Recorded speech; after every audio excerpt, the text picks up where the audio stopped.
नमस्कार दोस्तों, आप सभी का स्वागत है। आशा है आप लोग अच्छे, स्वस्थ और हेल्दी होंगे और अपनी पढ़ाई को कंटिन्यू रखे होंगे। और जो वीडियो डाला जा रहा है वो सभी रिकॉर्डेड वीडियो को आप लोग देख रहे होंगे। तो चलिए इसी आशा के साथ हम लोग आज का वीडियो स्टार्ट करते हैं। ये जो वीडियो है हम लोग का यूनिट 3 का सेट 5 है, जो कि है भारतीय राजनीतिक चिंतन। इसमें हम लोग इस वीडियो में 100 मोस्ट एक्सपेक्टेड जो वन लाइनर है उसका अगला पार्ट देखते हैं। तो चलिए हम लोग स्टार्ट करते हैं पहले क्वेश्चन से और देखते हैं पहला क्वेश्चन। इसमें पहला क्वेश्चन है, कौटिल्य ने धर्म स्थायी न्यायालय में कितने सदस्यों की व्यवस्था बताई है। तो धर्म स्थायी न्यायालय में कितने सदस्यों की व्यवस्था बताई है। तो 3 धर्मस्थ यानी कि न्यायाधीश और 3 अमात्य की व्यवस्था बताई है। किसने? तो कौटिल्य ने। किसमें? तो धर्म स्थायी न्यायालय में। अगला प्रश्न है, मनुस्मृति में स्त्रियों को स्वतंत्रता के योग्य नहीं माना गया।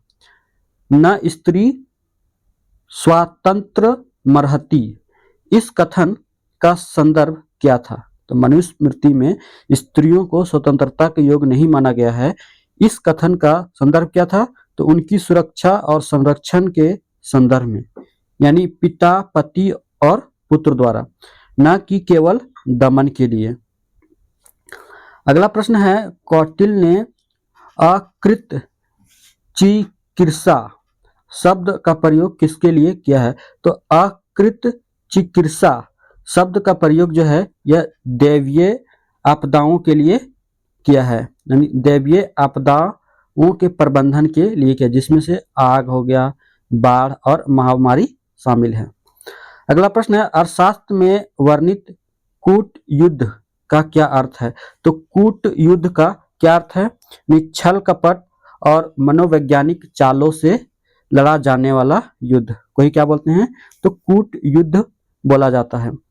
अगला प्रश्न है, मनु ने राजा के लिए वार्ता का ज्ञान क्यों अनिवार्य बताया। तो वार्ता का ज्ञान क्यों अनिवार्य बताया, ताकि वह राज्य की अर्थव्यवस्था और खजाने को समझ सके। अगला प्रश्न है, अगना सूत्र में खतीय शब्द की व्युत्पत्ति क्या बताई गई है। तो खतीय शब्द की व्युत्पत्ति क्या बताई गई है। तो खेतों का स्वामी। अगला प्रश्न है, बर्नी ने अपनी किस कृति में हजरत मोहम्मद की हदीसों यानी कि कथनों का संकलन किया है। तो नात अ मुहम्मदी में किया। किसने? तो नात अ मुहम्मदी में किया है। अगला प्रश्न है, बर्नी के अनुसार तारीख यानी हिस्ट्री का उद्देश्य क्या है। तो तारीख का उद्देश्य है राजाओं को अतीत की गलतियों से सीखने का मौका देना। अगला प्रश्न है, कबीर ने पाहन पूजे हरि मिले मैं पूजूं पहाड़ कहकर किस पर व्यंग किया है। तो मूर्ति पूजा की निरर्थकता पर व्यंग किया है।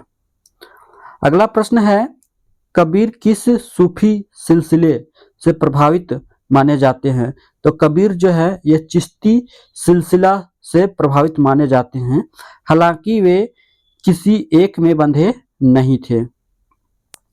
अगला प्रश्न है, रमाबाई ने कांग्रेस के 1889 के बंबई अधिवेशन में कितने महिला प्रतिनिधियों का नेतृत्व किया था। तो 10 महिला प्रतिनिधियों का नेतृत्व किया था। अगला प्रश्न है, रमाबाई ने आर्य महिला समाज की स्थापना किसकी प्रेरणा से की थी। तो आर्य महिला समाज की स्थापना जो है केशव चंद्र सेन और प्रार्थना समाज के नेताओं की सलाह से की थी। अगला प्रश्न है, रमाबाई द्वारा लिखित a testimony of our inexhaustible treasury, that is a testimony of a testimony of our inexhaustible treasure का विषय क्या है। तो a testimony of our inexhaustible treasure का विषय क्या है। तो उनके आध्यात्मिक अनुभव और ईसाई धर्म में विश्वास। क्या है? तो उनके आध्यात्मिक अनुभव और ईसाई धर्म में विश्वास। अगला प्रश्न है, विवेकानंद ने शिक्षा मनुष्य में पहले से विद्यमान पूर्णता की अभिव्यक्ति है। That means education is the manifestation of perfection already in man. यह परिभाषा किस आधार पर दी? यह परिभाषा जो है वेदांत दर्शन के आधार पर दी। दैट मीन्स आत्मा सर्वज्ञ है। अगला प्रश्न है, उन्होंने शूद्रों के उदय की भविष्यवाणी किस आधार पर की थी? तो स्वामी विवेकानंद ने शूद्रों के उदय की भविष्यवाणी किस आधार पर की थी? तो चक्रीय इतिहास सिद्धांत के आधार पर। दैट मीन्स हर वर्ण का शासन आता है। अगला प्रश्न है, तिलक ने शिवाजी उत्सव की शुरुआत किस ऐतिहासिक किले की मरम्मत के लिए चंदा इकट्ठा करने हेतु की थी? तो रायगढ़ का किला। अगला प्रश्न है, तिलक भारतीय राष्ट्रवाद के पिता हैं, यह किसने कहा था? यह जवाहरलाल नेहरू ने कहा था कि तिलक जो है यह भारतीय राष्ट्रवाद के पिता हैं। अगला प्रश्न है, 1908 ईस्वी में तिलक को 6 साल की सजा किस आरोप में सुनाई गई? तो केसरी में मुजफ्फरपुर बम कांड इनकी खुदीराम के समर्थन में लेख लिखने के लिए। किस लिए? तो राजद्रोह के कारण उन्हें 6 साल की सजा सुनाई गई। अगला प्रश्न है, अरबिंदो ने अपनी पुस्तक the foundation of Indian culture, what is तो the foundation of Indian culture किसके जवाब में लिखी? यह विलियम आर्चर की पुस्तक इंडिया एंड द फ्यूचर, जिसमें भारतीय संस्कृति की आलोचना की गई थी, के जवाब में यह पुस्तक लिखी गई। किसके द्वारा? तो यह अरबिंदो ने लिखी। अगला प्रश्न है, अरबिंदो ने मानव विकास का अगला चरण क्या है? अरबिंदो के अनुसार जो है मानव विकास का अगला चरण क्या है? यह है अति मानव, यानी कि सुपरमैन या ग्नोस्टिक बीइंग। अगला प्रश्न है, उन्होंने किसने? तो श्री अरबिंदो ने कांग्रेस की याचिकाओं को क्या कहा? तो पानी के बुलबुले का, यानी कि बबल्स ऑफ वाटर का। किसके द्वारा? तो श्री अरबिंदो के द्वारा। अगला प्रश्न है, टैगोर ने सभ्यता का संकट क्राइसिस इन सिविलाइजेशन नामक अपना अंतिम भाषण कब दिया? तो 1941 में अपने 80वें यानी कि 18th बर्थडे के शुभ अवसर पर दिया। अगला प्रश्न है, टैगोर की तोता कहानी द पैरोट्स ट्रेनिंग किसका व्यंग है? तो जो तोता कहानी है यह रटने वाली शिक्षा प्रणाली का व्यंग है। अगला प्रश्न है, टैगोर ने किस जापानी विचारक के साथ राष्ट्रवाद पर बहस की थी? तो ओकाकुरा काकुजो के साथ। किसके साथ? तो ओकाकुरा काकुजो के साथ। अगला प्रश्न है, गांधी जी ने दक्षिण अफ्रीका में इंडियन ओपिनियन अखबार किस वर्ष शुरू किया? तो 1903 में शुरू किया। अगला प्रश्न है, गांधी जी धूल उड़ाते हैं लेकिन स्तर नहीं उड़ाते, यह आलोचनात्मक टिप्पणी किसने की थी? यह डॉक्टर वी.आर. अंबेडकर ने की थी। अगला प्रश्न है, गांधी जी ने रचनात्मक कार्यों में कितने बिंदुओं को शामिल किया था? तो 18 बिंदुओं को शामिल किया था, जैसे सांप्रदायिकता, खादी, नशा मुक्ति आदि। अगला प्रश्न है, गांधी जी के अनुसार सत्याग्रही का सबसे बड़ा हथियार क्या है? तो उपवास जो है यह सत्याग्रही का सबसे बड़ा हथियार है, आत्मशुद्धि और विरोध के हृदय परिवर्तन के लिए। अगला प्रश्न है, पेरियार ने 1937 में राजा जी की सरकार द्वारा स्कूलों में किस विषय को अनिवार्य करने का विरोध किया? तो हिंदी भाषा को। किसको? तो हिंदी भाषा को। अगला प्रश्न है, पेरियार ने अपनी संपत्ति का ट्रस्ट बनाकर किसे सौंप दिया? तो द्रविड़ कड़गम आंदोलन को आगे बढ़ाने के लिए। किसको? तो द्रविड़ कड़गम आंदोलन को आगे बढ़ाने के लिए अपनी संपत्ति का ट्रस्ट बनाकर सौंप दिया। अगला प्रश्न है, यदि आपको ईश्वर और सत्य के बीच चुनना करना हो तो सत्य को चुने, पेरियार का यह कथन किसके विरुद्ध था? तो अंधविश्वास और पाखंड के विरुद्ध था। किसके विरुद्ध? तो अंधविश्वास और पाखंड के विरुद्ध था। अगला प्रश्न है, अंबेडकर ने संविधान सभा में प्रवेश सबसे पहले किस क्षेत्र से किया था? तो पूर्वी बंगाल यानी कि जसोर कुलना से, और विभाजन के बाद उन्हें बंबई से दोबारा चुनना पड़ा। अगला प्रश्न है, कानून का उद्देश्य समाज में नैतिक मूल्यों को बनाए रखना नहीं बल्कि न्याय स्थापित करना है। यह विचार अंबेडकर ने किस संदर्भ में दिया? तो हिंदू कोड बिल और महिला अधिकारों के संदर्भ में दिया। अगला प्रश्न है, अंबेडकर ने पीपुल्स एजुकेशन सोसाइटी की स्थापना कब की? तो 1945 में की। कब की? तो 1945 में की। अगला प्रश्न है, एम एन रॉय की पुस्तक revolution and counter revolution in China किस पर आधारित है? एम एन रॉय की पुस्तक जो है revolution and counter revolution in China किस पर आधारित है? तो चीन में उनके अनुभवों और कम्युनिस्ट रणनीति की विफलता पर। अगला प्रश्न है, रॉय ने लोकतंत्र के किस रूप का विरोध किया? तो रॉय ने लोकतंत्र के किस रूप का विरोध किया है? तो प्रतिनिधि लोकतंत्र का। वे इसे अपर्याप्त मानते थे। अगला प्रश्न है, रॉय के अनुसार स्वतंत्रता का अर्थ क्या है? तो रॉय के अनुसार स्वतंत्रता का अर्थ है ब्रह्मांड में मनुष्य के अस्तित्व के संघर्ष की निरंतरता। अगला प्रश्न है, सावरकर ने मोपला विद्रोह 1921 को किस रूप में देखा? तो हिंदुओं के नरसंहार और धर्मांतरण के रूप में देखा। इसे उन्होंने कृषि विद्रोह नहीं माना। अगला प्रश्न है, 1931 में सावरकर ने नेपाली आंदोलन का समर्थन क्यों किया? क्योंकि नेपाल दुनिया का एकमात्र स्वतंत्र हिंदू राष्ट्र था। अगला प्रश्न है, राजनीति का हिंदूकरण और हिंदुओं का सैनिकीकरण यह नारा किसने दिया? यह वीडी सावरकर के द्वारा दिया गया हिंदू महासभा के लिए। अगला प्रश्न है, इकबाल ने शिकवा और जवाब ए शिकवा में किससे संवाद किया है?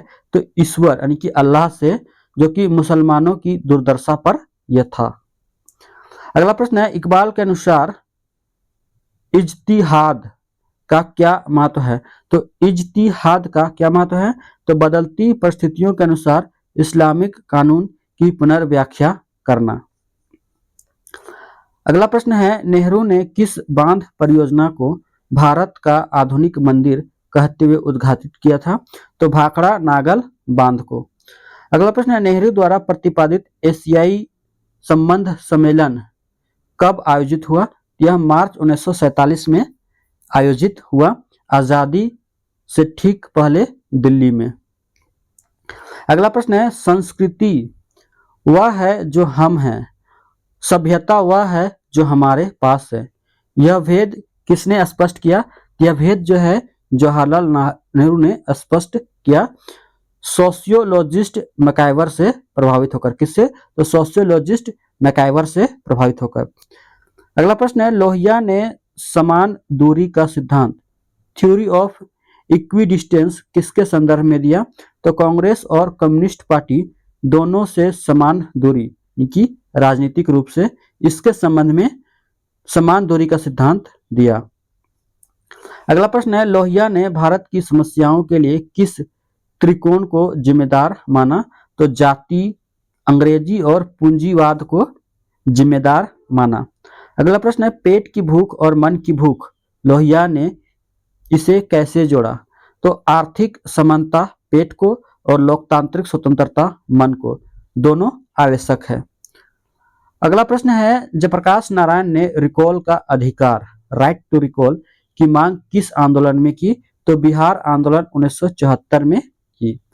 अगला प्रश्न है, 1953 में जयप्रकाश नारायण और नेहरू के बीच हुई वार्ता क्यों विफल हो गई? क्योंकि जयप्रकाश नारायण ने सरकार में शामिल होने के लिए 14 सूत्रीय कार्यक्रम की शर्त रखी, जिसे नेहरू ने अस्वीकार कर दिया। अगला प्रश्न है, जयप्रकाश नारायण ने किस क्षेत्र को शांति सेना का प्रयोग स्थल बनाया? तो मुसहरी बिहार को नक्सलवाद का मुकाबला करने के लिए। अगला प्रश्न है, दीनदयाल उपाध्याय ने भारतीय संस्कृति के दो पहलू कौन से बताएं? तो चित्ती यानी आत्मा और विराट यानी शरीर और शक्ति, ये दो संस्कृति के पहलू बताए किसके द्वारा? तो दीनदयाल उपाध्याय के द्वारा। अगला प्रश्न है, दीनदयाल उपाध्याय ने आर्थिक लोकतंत्र के तहत किस नारे का विरोध किया? तो मास प्रोडक्शन का विरोध किया। उन्होंने प्रोडक्शन बाय मासेस का समर्थन दिया। अगला प्रश्न है, दीनदयाल जी ने जनसंघ के दर्शन को किस अधिवेशन में स्पष्ट किया? तो कालीकट अधिवेशन 1967 में स्पष्ट किया। अगला प्रश्न है, द अनहैप्पी इंडिया पुस्तक किसने लिखी? तो द अनहैप्पी पुस्तक जो है ये लाला लाजपत राय के द्वारा लिखी गई है, मैथ्रीन मेयो की मदर इंडिया के जवाब में। याद रखना है कि यह अक्सर जो है तिलक या गांधी से भ्रमित करता है। कौन सा? तो द अनहैप्पी इंडिया। अगला प्रश्न है, थॉट्स ऑन लिंग्विस्टिक स्टेट्स 1955 में अंबेडकर ने क्या सुझाव दिया? तो एक भाषा एक राज्य का समर्थन, लेकिन छोटे राज्यों के पक्ष में, प्रशासनिक दक्षता के लिए। अगला प्रश्न है, हिंदुत्व पुस्तक सावरकर ने किस उपनाम से लिखी? तो मराठा उपनाम से लिखी, शुरुआत में पहचान छिपाने के लिए। अगला प्रश्न है, the spirit of modern India का संवाद किसने किया? तो the spirit of modern India का संपादन जो है वो सर्वपल्ली राधाकृष्णन के द्वारा किया गया, जिनमें विवेकानंद और गांधी के विचार सम्मिलित थे।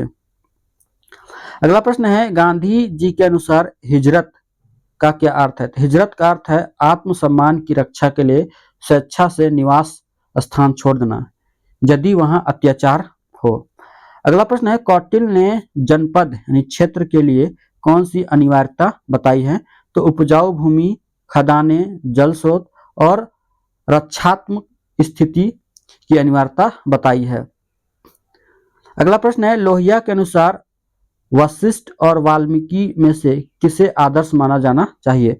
तो वाल्मीकि को आदर्श माना चाहिए, क्योंकि वे उदार थे, वशिष्ठ को नहीं, क्योंकि वे रूढ़िवादी थे। अगला प्रश्न है, अंबेडकर ने समान नागरिक संहिता यानी कि universal UCC uniform civil code समान नागरिक संहिता यानी कि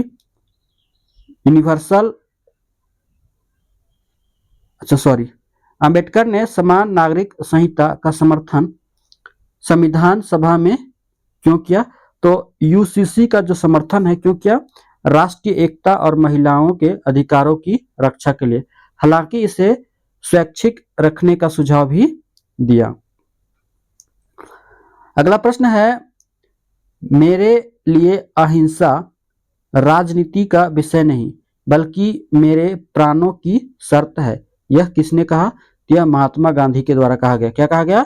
मेरे लिए अहिंसा राजनीति का विषय नहीं बल्कि मेरे प्राणों की शर्त है।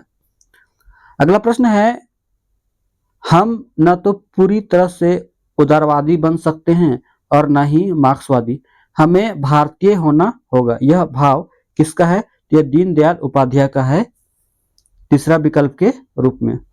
अगला प्रश्न है, स्वराज के लिए हमें पुराने को नष्ट करना होगा, यह उग्र विचार किसका था? यह श्री अरबिंदो का था, क्रांतिवादी चरण में यह कहा गया था। अब हम देखते हैं मिसलेनियस। 1925 में कानपुर में कम्युनिस्ट पार्टी ऑफ इंडिया की स्थापना में एम.एन. रॉय की भूमिका कैसी थी? तो वे प्रत्यक्ष उपस्थित नहीं थे, लेकिन सत्य भक्त ने उनके विचारों से प्रेरणा ली। रॉय जो थे वो बाद में इससे जुड़े। अगला प्रश्न है, पूना सार्वजनिक सभा से तिलक का जुड़ाव किस प्रकार का था? तो उन्होंने इसे किसानों के अधिकारों की लड़ाई का मंच बनाया और 1896 के अकाल के दौरान। अगला प्रश्न है, कबीर की मृत्यु मगहर में क्यों हुई? यह अंधविश्वास तोड़ने के लिए कि काशी में मरने से स्वर्ग मिलता है और मगहर में मरने से नरक। अगला प्रश्न है, बर्नी ने सुल्तान को दरबार में कैसा व्यवहार करने को कहा? तो अत्यंत गंभीर और कम बोलने वाला, ताकि भय बना रहे। अगला प्रश्न है, गीतांजलि के टैगोर को नोबेल पुरस्कार किस वर्ष मिला? तो 1913 में नोबेल पुरस्कार मिला। अगला प्रश्न है, पेरियार ने किस सोवियत यात्रा यानी 1932 के बाद समाजवाद का समर्थन किया? तो रूस की यात्रा के बाद उन्होंने इरोड प्लान जारी किया। अगला प्रश्न है, जेपी ने यानी जयप्रकाश नारायण ने संपूर्ण क्रांति शब्द का प्रयोग सबसे पहले किस पुस्तक के शीर्षक में देखा था? सत्य विनोबा भावे की अवधारणा थी जिसे जेपी ने राजनीतिक रूप दिया। दोस्तों, आशा है आप लोग जो जितने भी वीडियो डाला जा रहा है उन सभी का आप लोग रिवीजन कर रहे होंगे और जो टेस्ट है वो आप लोग लगा रहे होंगे ताकि परीक्षा में अच्छा मार्क्स आप लोग ला सकते हैं। इसी के साथ वीडियो को यहीं पर ये समाप्त करते हैं। जय हिंद, जय भारत, जय झारखंड, जय जोहार।